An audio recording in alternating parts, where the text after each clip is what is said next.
दुनिया की तमाम छोटी और बड़ी खबरों के लिए हमारे चैनल को सब्सक्राइब करना न भूलें और बेल का बटन जरूर दबाएं। को जलील करने की साजिश फजूल है मेरा कदम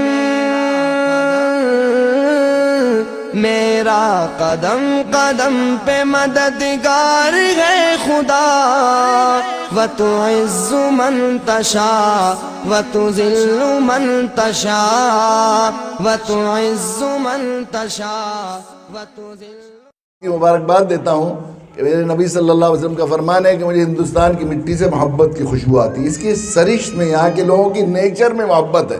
ये मुल्क मोहब्बत भरा है, मोहब्बत ही यहाँ पर पलेगी फूलेगी। दोस्तों में सहल कुरैशी। दोस्तों, मशहूर आलम दीन और स्कॉलर मौलाना कलीम सिद्दीकी साहब को गिरफ्तार कर लिया। उनके साथ में 3 और मौलाना और उनके ड्राइवर को गिरफ्तार किया गया।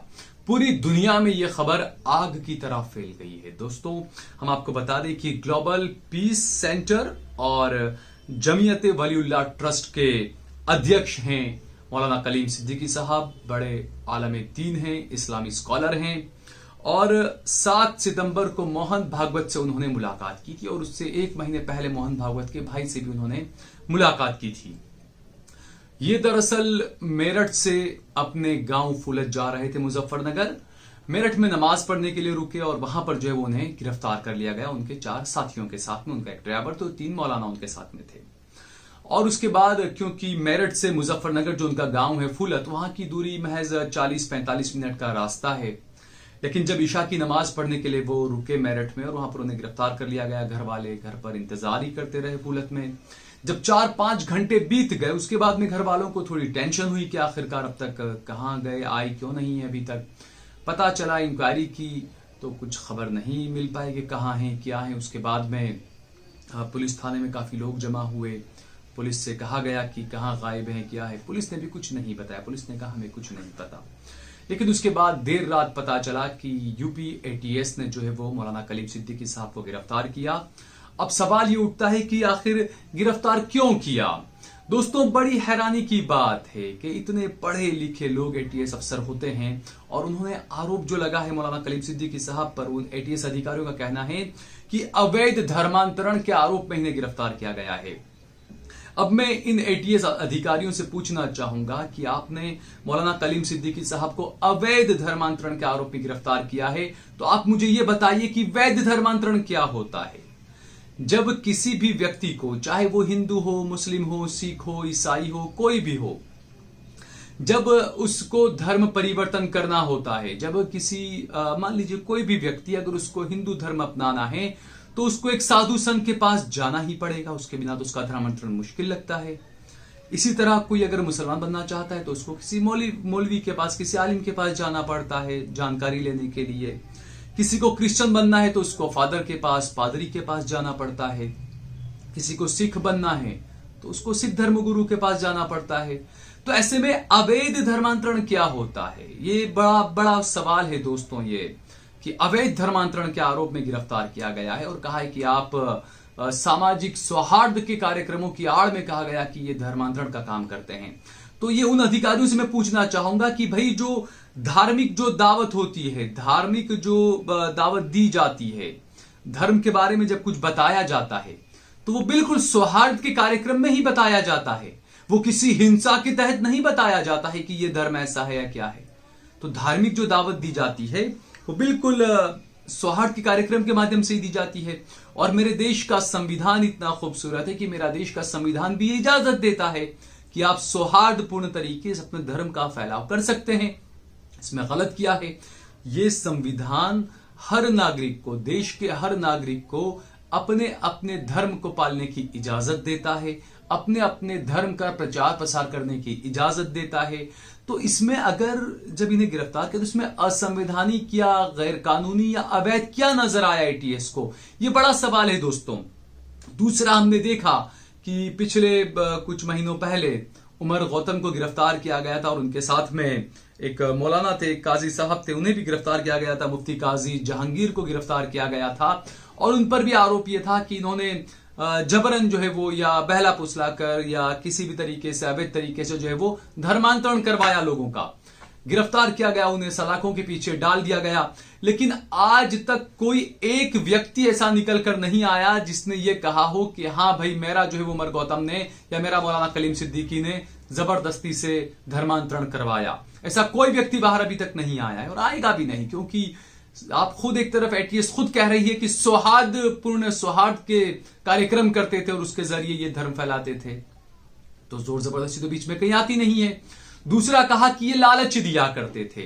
भाई क्या मौलाना कलीम सिद्दीकी ने या उमर गौतम ने क्या किसी की कनपट्टी पर बंदूक रखकर इस्लाम पर उसको कलमा पढ़ने का कहा किया? क्या ऐसा कोई मामला सामने आया किसी ने कहा हो कि मौलाना कलीम सिद्दीकी ने मेरी कनपट्टी पर बंदूक रखी और मुझे इस्लाम अपनाने का कहा? ऐसा तो कोई है नहीं मामला। तो आखिरकार क्या गलत लगा इसमें उनको? इसके अंदर क्या बात उनको सुहा नहीं थी? क्यों गिरफ्तार किया गया मौलाना कलीम सिद्दीकी साहब को? यह बड़ा सवाल है दोस्तों। क्या महज उत्तर प्रदेश के चुनाव को कहीं ना कहीं, क्योंकि हर तरह से सरकार नाकाम साबित हुई है, सरकार ने कोई काम किया नहीं है। जैसा मैं हमेशा कहता हूं कि सरकार के पास में, भाजपा के पास में वोट लेने के लिए सिर्फ एक ही ऑप्शन बचा हुआ है, वो है हिंदू मुस्लिम करवाना। अब उत्तर प्रदेश में, पश्चिमी उत्तर प्रदेश में अच्छा होल्ड रखते हैं मौलाना कलीम सिद्दीकी साहब, पश्चिम उत्तर प्रदेश से आते हैं। वैसे पूरे देश में और दुनिया भर में उनके फॉलोअर्स फैले हुए हैं। दुनिया भर से, विदेशों से भी उनको अक्सर दावतनामे आया करते थे कार्यक्रमों में जाने के लिए। तो पश्चिम उत्तर प्रदेश चुनाव के लिहाज से कितना अहम है ये हम सभी को पता है दोस्तों, और यहीं से साजिशें की जाती है देश में पोलराइजेशन करवाने की। तो क्या मौलाना कलीम सिद्दीकी साहब की गिरफ्तारी सिर्फ उत्तर प्रदेश चुनाव को ध्यान में रखकर किया गया है? ये गिरफ्तारी क्या माहौल को खराब करने के लिए? और दूसरा, जिस तरीके से एक स्वामी की मौत हो गई और बताया गया कि आत्महत्या है या हत्या, इस पर सवाल उठ रहे हैं। जो शुरुआती जो रिपोर्ट आई पोस्टमार्टम की, उसमें यह साफ हुआ कि दम घुटने से उनकी मौत हुई, यानी कि हो सकता है उनको गला दबाकर मारा गया है। यह मामला तूल पकड़ रहा था कि आप कहते हैं हिंदू खतरे में हैं, हर जगह बीजेपी ये प्रचार करती है हिंदू खतरे में है।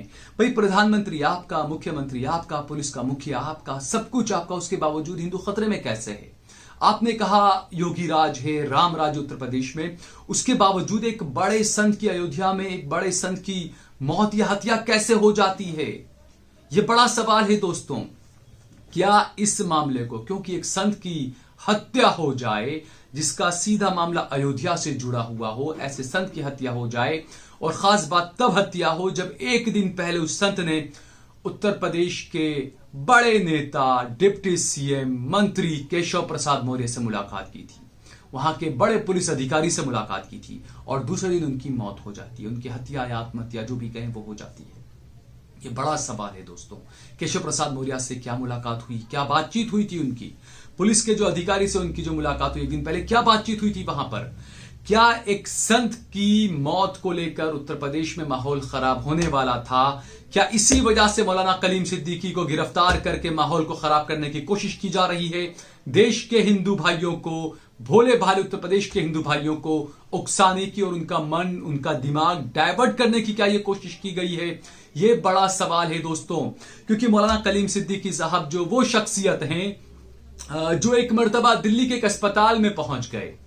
तो ये अक्सर आजकल का माहौल ये है कि अस्पताल में जब आप जाते हैं, आप अनजान हैं, तो आपको पूछा जाता है कि आप एंट्री पास दिखाइए, आपको किससे मिलना है, आपका मरीज कौन है बताइए। तो जब मौलाना कलीम सिद्दीकी साहब को पूछा गया, अस्पताल के इंतजामिया प्रशासन ने पूछा कि आपका यहां पर कौन है, आप किससे मिलने आए हैं, तो मौलाना कलीम सिद्दीकी साहब ने बड़ा खूबसूरत अंदाज में जवाब दिया था कि मेरा यहां कौन है, यहां पर जितने भी मरीज हैं ये सब मेरे हैं, ये हिंदू, मुस्लिम, सिख, ईसाई, सारे मरीज तो मेरे हैं। और यही इंसानियत का पैगाम है दोस्तों। क्या इंसानियत के पैगाम को फैलाना क्या संविधान के खिलाफ है? क्या इंसानियत के पैगाम को और इस्लाम को और इंसानियत को जो झूठा प्रचार इंसानियत को बदनाम करने के लिए किया जा रहा है, उस प्रचार को रोकना, उस प्रचार को करने वालों को समझाना, क्या ये मेरे देश के संविधान के खिलाफ कार्य है? यही काम तो कर रहे थे मौलाना कलीम सिद्दीकी साहब, कि जो इंसानियत का असली पैगाम है, जो हमें आगे पहुंचाना है, वो हर जगह पर अक्सर उनके कार्यक्रम हमने देखे कि वो अक्सर कार्यक्रम में एक ही बात कहते थे कि इस देश की मिट्टी जो है वो भाईचारा सिखाती है। मेरे नबी सल्लल्लाहु अलैहि वसल्लम ने कहा था कि मुझे हिंदुस्तान की मिट्टी से खुशबू आती है, ठंडी हवाएं आती है। इस बात पर उन्होंने कहा था कि हिंदुस्तान की मिट्टी वो मिट्टी है जो हमको आपस में भाईचारा बनाकर रखना सिखाती है। दोस्तों, वो अक्सर अपने कार्यक्रमों में ये बातें किया करते थे। कई ऐसे मौके भी थे।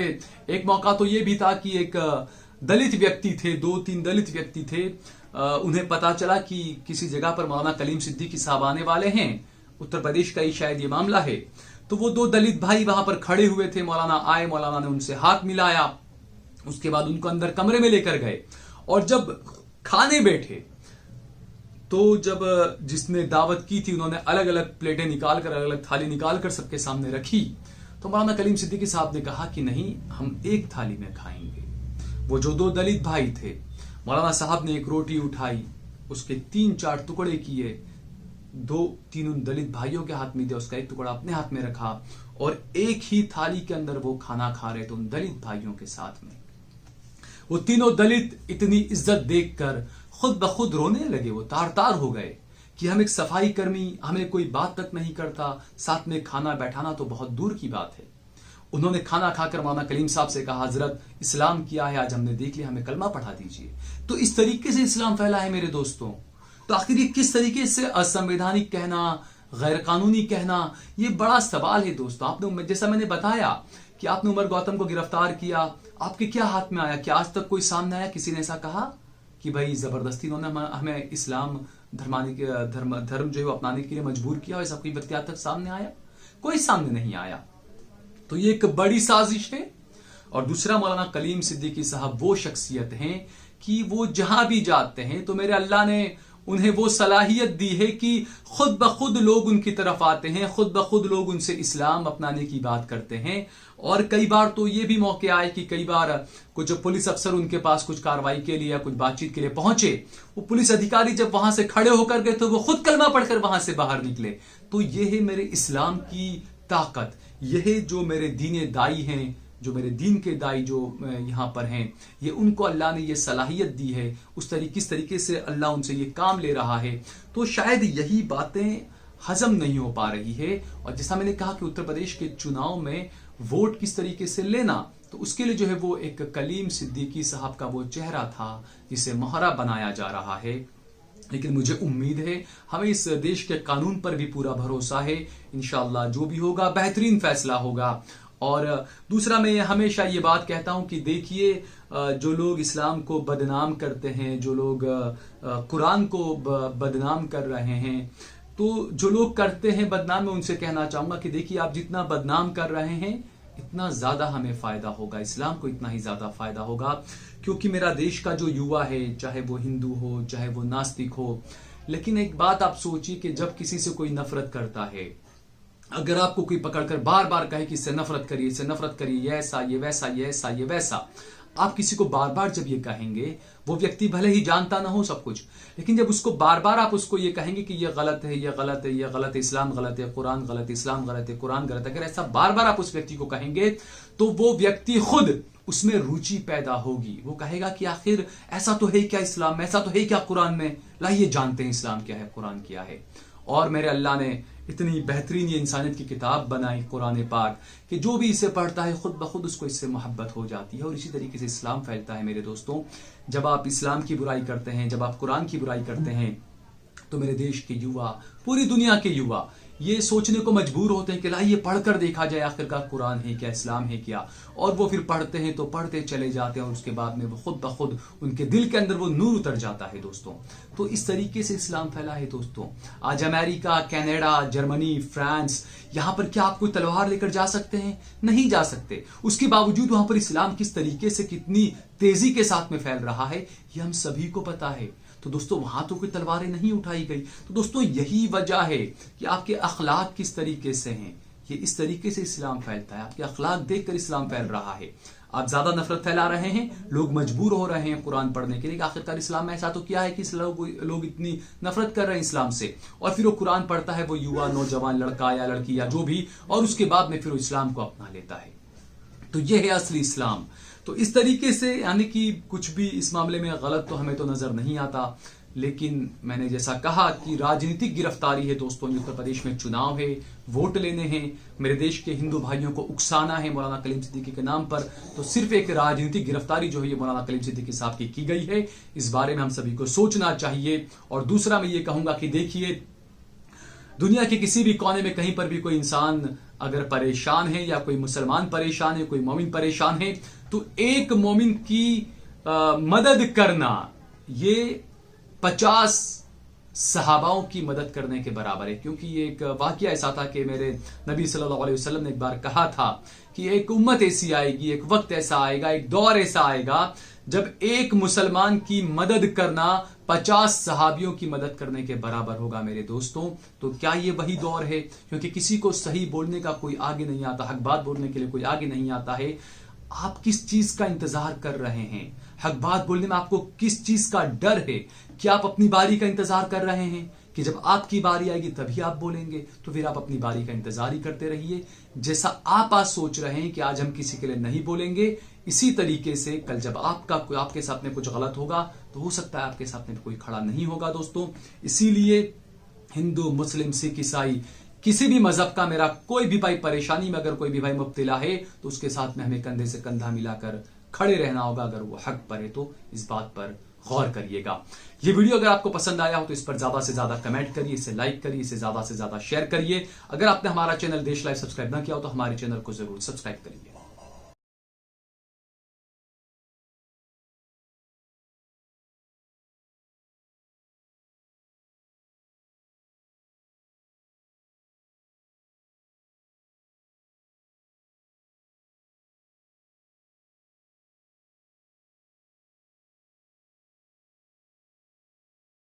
आप देख रहे हैं देश लाइव, देश की आवाज।